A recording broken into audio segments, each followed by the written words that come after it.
Gidagsa sa mga pasahero ang mga pantalan ug terminal sa katapusang semana karong tuiga alang sa long weekend nga mulahos na sa bagong tuig. Mubalik si Nico Sereno sa detalye. Sa Pier 1, way paghubas ang pag-abot-abot sa mga pasahero nga mopauli sa tagsa-tagsa nilang mga lungsod ug probinsya. Nagpahibaw na ang pipila ka mga shipping companies nga puno-puno na ang uban nilang mga biyahe ni atong miaging weekend ug sa musunod pa nga mga adlaw.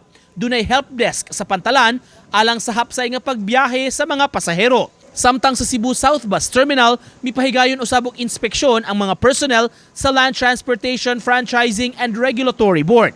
Ilang gisusi kung misunod ba sa lagda ang mga bus o V-hire nga mobiyahe. Lakip ni ini kung wala ba mag-overloading ang mga pampublikong sakyanan. Gisusi usab ang mga papeles o prangkisa.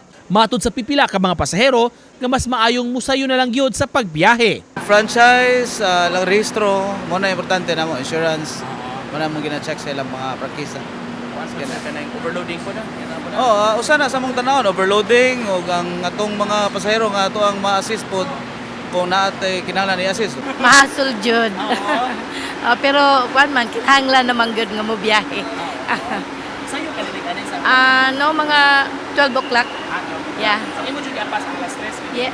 No. Actually 1 o'clock or 2 but puno na. Alas 3 na lang imo. Alas 3 na lang ko. Okay ra nimo magtabihan na kagabot dito. Okay lang. Uban ni Marlon Melgazo, Nico Sereno. Balitang Bisdak.